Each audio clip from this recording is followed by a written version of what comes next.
McCarthy joins us this morning. How are you, me Irish fellow? I am having a relaxing bye week. That's a good thing. Yeah, now that there's no stress of having to watch the New York Jets for this week. I won't get that break until week 9 when the 49ers are on a bye, but I expect us to be cruising by that point. They're 3-0 since the trade. Who cares? And it's 2-1. Okay, since we're talking Bears and Bitter Truth wants to throw stuff at me, I'll throw this at you. Who cares? It's the Bears, for God's sake. They're 2-5. And this is a team that a lot of people in Chicago thought would be 12-5. Man, get out of here with that. With what? I'm sorry. You had to get out of your system. It's okay. It's a case of the Mondays. I understand. You totally get it. When you reach a certain point in your in life, it's just something's just gotta be said. Listen, I'm having so much fun since Duke University Cancer Center told me that I wasn't going to even be here past age 49, and here I am at 51, still talking mess, still watching football with my beautiful wife and kids. I feel great. And my wife told me this morning, I am walking and I am breathing and I can get on any soapbox that I can. All right. I'm good. Yeah. Yeah. You give those folks at Duke University Medical Center the double deuce and say, I'm going to live. And I'm out. Yeah. I'm out. I'm out of here. I go, you won't give me a chance? Okay. IU Med Center did. You channeled your inner Cartman from South Park and said, "Screw you guys, I'm going home." Exactly. That's exactly what I did. So since the Jets are on a bye week, what you got for me this week? Let's talk some CFL again. Winnipeg has sealed the West Division. Because BC lost. Yeah, because remember what I just said in the chat. It's the worst time to have your clunkers if it's divisions on the line or the playoff spot on the line. And there were 2 teams that had clunkers this past week in the CFL. Yeah, BC the BC Lions and Saskatchewan Roughriders. Roughriders out of the playoffs. So Saskatchewan's out. Yep. Right? Calgary's in. And the Stampeders beat the hell out of the Lions. And that got them in with Saskatchewan. Wow. Yeah, I have a feeling. I actually can't wait to listen to Rod Peterson this afternoon. You and me and both. I have a feeling. Heads are going to roll in Saskatchewan. I think Jeremy O'Day is out. I think Craig Dickenson out. I think they're both gone. I think that whole regime needs to change. Oh, for sure, for sure. The problem is that it's with Saskatchewan, they're community owned, so they don't have a private ownership where one person says, "Okay, they make the decisions." They have a committee of people. Same with Edmonton. Same with Winnipeg. Yeah, they're the only 3 teams in the league who are community owned, and the problem with that is you have a committee of people who are with one president who are have this final say in things. But I have a feeling Black Monday's coming for O'Day and for Dickinson. They're gonna do some soul searching, and they lost their last 7 games. That's ridiculous. And they were in the picture earlier in the season. By the time July turned into August, we were looking at Saskatchewan being a possible playoff contender, and then the bottom fell out. Yeah, and then the bottom fell out. As you mentioned, they lost 7 straight. The first thing on the field they need to solve, they need to get a damn quarterback. They had a quarterback. They had Trevor Harris, and they broke his leg in the first game against Calgary. Oh, that's what happened to him, and they had to rely on Dolagala and what's the other quarterback's name? Mason Fine. For the season. The Mason Fine got hurt, and Dolagala was the starter for the rest of the season. So it's just inconsistency on offense. Their offensive line is not great. They got to fix both sides of the line. Actually, they got to fix the offensive line, and they got to get some talent on receivers because they have no one. They have no one to throw to. No one to throw. Absolutely no one to throw to. MLS is a good receiver. They have that other kid, Bain, who was I think he led the league in receiving yards this year. But the quarterback's got no time to throw. You're not going to move the ball. 3 teams in the West Division. They are Winnipeg, who clinched the division. BC and Calgary get in. Toronto's clinched the East. I mean, hell, they did that a month ago. Yeah, they did that 2 months. They did that 2 months ago, and I hope to have Mike Hogan, the voice of the champion Argos, on my program one more time. Montreal and Hamilton get in. Hamilton at 8. Watch out for Hamilton. I say the same. For Hamilton. I say the same because it's a hot hand right now. It seems like the second half of the year, the Tiger Cats have gotten their act together. It seems like second half of the year they've gotten their act together. Don't let the record fool you at 8 and 9. Do not let it fool you. And Bo Levi's back. Levi's back at the quarterback position. He's a proven winner. And then there's Tim White. Yep. Just former New York Jet Tim White. It's amazing how a lot of Tim White is hauling in these one-handed catches. Oh my gosh. Yeah, Tim White is hauling in these catches that will make Jerry Rice proud. Mm-hmm. Matter of fact, let me use another Canadian receiving legend. Tim White is hauling in catches that will make Milt Stegall proud. Oh, Milt Stegall. Oh, of course. I mean, I sometimes I catch the pregame or the halftime of those games. I love Milt Stegall. He's good. He's a great analyst. Same with Doug. Same with Matt Dunnigan. Same with David Sanchez. You'll catch Coach Barker on Fridays on Rod Peterson's show. Yeah, he's an awesome guest. I love when Coach Barker. I love Rod and his guests. Yeah, someone asked me before I came on air, how I met Rod. I was in North Carolina and I was at work and I had a break and I just happened to catch his show and I love the guy. So when we got home that afternoon, I reached out to him and I said, "Can I have you for an interview?" Been friends since 3 years now. 3 years now. And Rod's a great personality. He's a great person. Yeah. Love talking to him. Love having him on the show. Hope to get him back on soon. Producer Clark, same thing. Yep. Love those guys. Yeah. But do heads need to roll in Ottawa after a 4-13? Well, what is a 4-13 season right now? I think this year was just all about injuries because they stayed in games. They just couldn't lock in the victory. They had that miracle comeback against Winnipeg in July. That was a fun game. But when you have a rookie out there who's been carrying your team at quarterback for the entirety of the season, and you had your premier signing from last season, Masoli, going out with another injury one more time. He tore on a non-contact injury too. Tore his Achilles on the turf. It's like, what if I was waiting to see what Masoli can do? If he didn't have bad luck, he'd have no luck. None. Absolutely no luck, man. And I feel so bad for Masoli because I wanted to tune into that game and see what he can do. Thank you, CFL Plus. I wanted to tune in and see what Masoli can do, and then I saw the play where it happened, and I instantly knew he tore his ACL. I instantly knew it. No, it wasn't his ACL; it was his Achilles. It was his Achilles. Thank you. Not his ACL was last year. Yeah, ACL was last year. He tore his Achilles this year, and I knew it was his Achilles because I saw it happen to my wife. I saw it happen to my wife. She had a very horribly pronounced limp. And then when we got the exam, it was everything she had feared at the time that she tore her Achilles. Thank God that she's gotten better. But I feel for Masoli.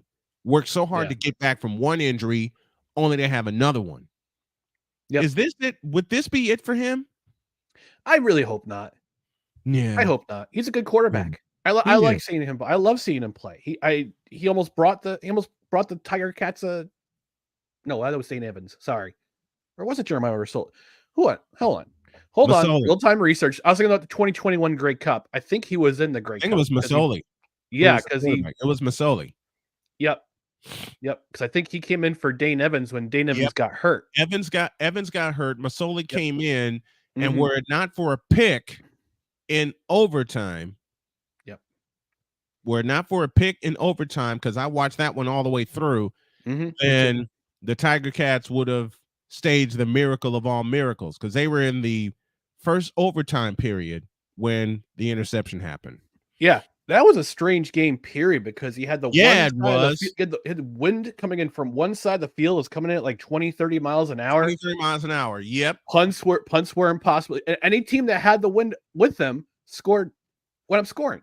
Easy. Whether it be a field goal or a touchdown. Easy, because you can throw the ball pretty well. And if you notice during that game, they didn't just throw the ball when they had the wind. They threw it down the field. They were getting chunk plays down the field when they had the wind. When they were against the wind, what do you think they did? They ran the football. That's all they can do. Run the football. They ran the football. Punting was impossible. Yeah, and that was a chore. That was at the Hammer, wasn't it? Yep. That was at the Hammer. And this year's at the Hammer too. And this year's at the Hammer. And I think next year's in BC. Next year's at BC Place, and I'll be damned if I don't take you and my family and a couple of others up to BC, and we don't see that sumbitch in person. Yeah, I was hoping to be there. I was hoping to be there this year. I'm only about a 6 or 7 hour drive to Hamilton, but unfortunately, I couldn't get the time off from work to do that. But understood. Hopefully, I can save some change. Well, I got some sports trips planned for next year. Yeah, same. I got my stadium. I love to go to stadium tour. I'm working on my stadium tour. Yep, I would love to go to the Grey Cup in BC. There's actually an event happening in March in Las Vegas. Really? The National Rugby League is going to be opening in America for the first time ever. They had 2 games at Allegiant Stadium. Oh, they're going to play Allegiant? Sweet. Yeah, they're going to play Allegiant. Yeah. They're going to play Allegiant Stadium. Yeah. I'm going to save some pennies, maybe get a media pass and take some photos or interview some players for the podcast. Speaking of Allegiant, there is a chance that we will be in Vegas the week of the Super Bowl. Because there is a station that wants my show that I'm working with, KSHP in Vegas. And the fellow in charge there wants my show on his network so bad. He's working on getting local sponsors out there. We're working on getting national sponsors. It's just the first month where I have to fit the bill. And I told him, let me get things together here so I can pay for the airtime, and he'll pay for the rest of the airtime. And God willing, the first stadium I knock off on my stadium tour will be Allegiant Stadium in Las Vegas for Super Bowl 58. And yes, I am calling everybody when we get there, when Jody and I get there, because this is a team trip. Yeah. I am not even messing around here, because I told Jody, be ready in February. And she says, for what? And I said, SB 58.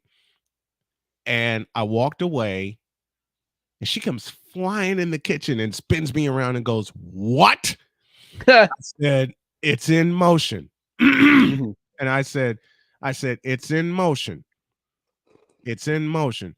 She says, well, you better let me know when it is so I can save up the time from work. I'm like, baby, I'm a step ahead of you, because I already told the folks at Elders Journey where I work, don't expect me the week of the Super Bowl. And one of the ladies in charge said, you're not doing what I think you're doing. Oh, hell yeah. Yeah, I am. Well, she already knew, because I told her what I do. And she gave me this look, and she was kidding around. She says, you're not doing what I think you're going to be. Oh, hell yeah, I am. Yeah. Oh, hell yeah, I'm planning on it. And they were so nice and said, well, just keep us posted, and we'll be sure not to schedule you that week. I'm like, you ain't scheduling me that week. I'm making sure of that because I'm getting all the pieces in place now so that when second week in February and the teams are determined, as the late great George Carlin said, get on the plane, get on the plane. F you, we're getting in the plane. Ryan McCarthy joining us here. You know who I feel bad for in the CFL? The Edmonton Eskimos. Because they finally figured out how to win games. So it doesn't cost their team. You know, I was rooting for them to actually sneak up and grab the last playoff spot in the West. I was hoping they would, man. Oh, that would have been that would have been such a great story. Start 0-9 and then make the playoffs. And then make the playoffs. Man.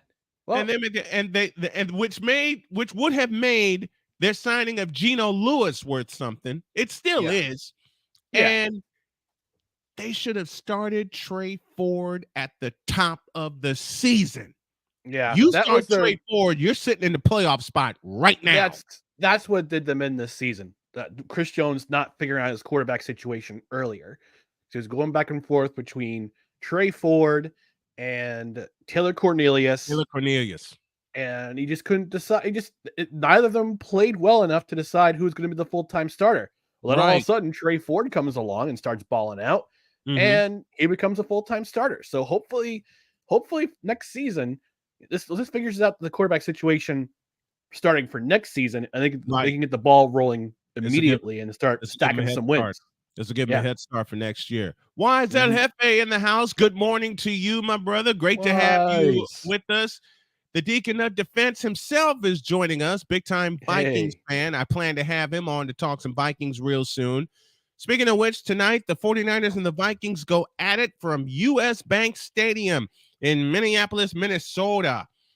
I'm going to try to do that game, but as I said, it depends on timing, and it depends on what time I have to leave to take Sally to work because she works nights, which eliminates a lot of night games between Sunday and Thursday, which is fine by me, because what I can do, and I figured this out, what I can do NBA-wise is do all the late games because I'll be coming in, right when they start, and I can pick it up in progress, and they're on until like 1:30 in the morning, pending overtimes anyway. So I can pick up all the late games, which means I'm going to be doing a lot of Golden State Warriors games, and I'm planning that schedule out. And I want to give a shout to my good buddy Bill Schoenig. Oh, what the hell am I talking about? My dear friend Bill Schoenig, longtime voice of the Spurs in his 23rd season. I'll have a chance to work 3 games with him. Hey, all right. As is the statistician. One in Indiana, one in Chicago, and the third one's a surprise. So I'll let y'all know where I'll be for that one. So the third one's coming in January. So I'll let you know. We got to do an alternative play-by-play call for hockey this year. You're on. Right on. I would love. Gotta sharpen my skills.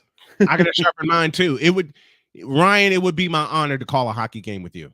Absolutely. Yeah, we gotta work out my honor. We also gotta work out the Grey Cup and the East and West Final on November 11th. Because they're on Saturday this year. They're on Saturdays this year, yeah. East and West, which is perfect because Sonya doesn't work, so we can plan that. And I think it's the afternoon, early evening setup. 3 o'clock, 6:30. 3 and 6:30. That's perfect.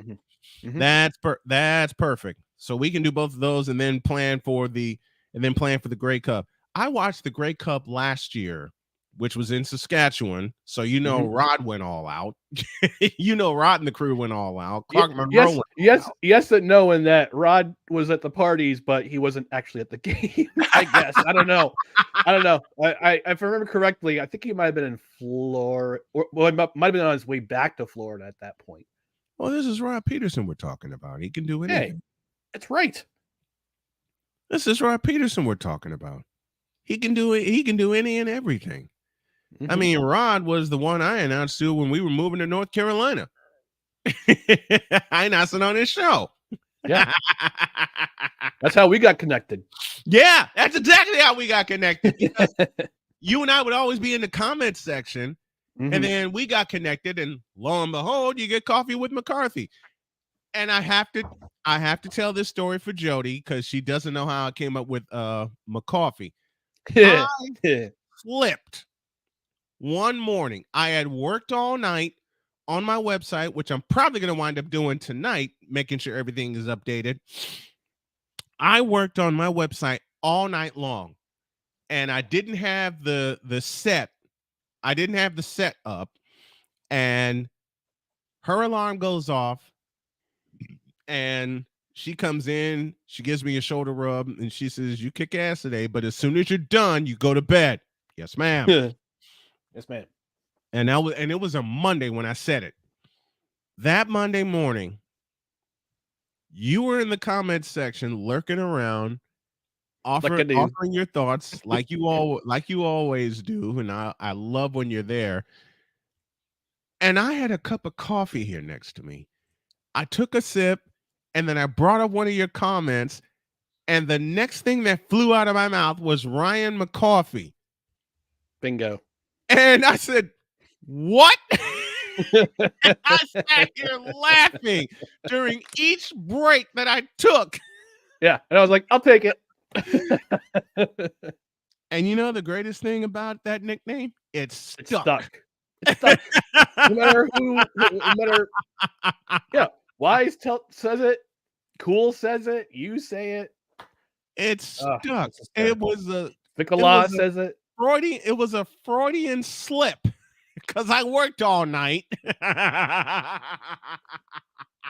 See, sometimes being overtired does good things. Yes. And you know the crazy part? I went and got more coffee that morning. Yeah. Did you go to sleep? No. Sleep was overrated that day. But I will say this. When I crashed, I fell completely out to the point where I woke up, I saw Jody off to work, and the next thing I knew, it was 10:40. I was scrambling to get in here. But that was a total Freudian slip, and it stuck. Yeah. And it stuck. Well, I gotta run. All right, my friend. Couple things. No corrections required. Back on its regular time tomorrow at 8 p.m. Eastern. Right. We'll be back. Then the following week will be on November 1st because Halloween is on is a Tuesday this year. So we're gonna. So Dustin and I made the executive decision to have our show on Wednesday instead of Thursday next week. But we return to Tuesday nights on the regular, unless I'm hosting trivia somewhere. Also, I'd like to make an appeal to the Snowman audience. My co-host Dustin is doing he does this event. He's done this event for 6 years in a row. It's called Extra Life. And what you do is that it's a fundraiser for a local charity. So the charity of his choice is the Duker Children's Hospital at Albany Medical Center, where they help out with kids who have childhood cancer. And last year he raised $1,000. He's looking to raise $1,100 this year. He's going to be going live on his Twitch channel, which is ElDusto67 on November 4th, playing video games for 24 hours straight to do a fundraiser for this charity. So what I'm going to do is I'm going to pop in the chat the link where you can donate. He's at $200 right now. His goal is $1,100. I'm going to be sending some money his way.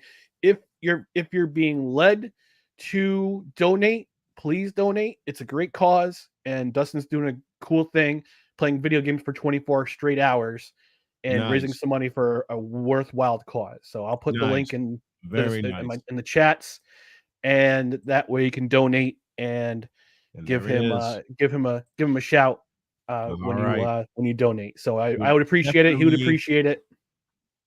We would definitely take a look, and Dustin, old Snowman, will be popping in, and I'll make a donation myself, which gives me an idea on how I can help fund this stadium tour. My wife got some T-shirts that I will be premiering here. I will get her permission. She's the financial officer, and she's the one that came up with the idea. I'll premiere them here. I'll give one away as a prize, and then we'll either auction off the rest or we'll sell the rest.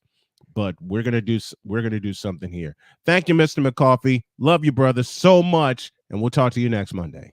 All right, talk to you next Monday.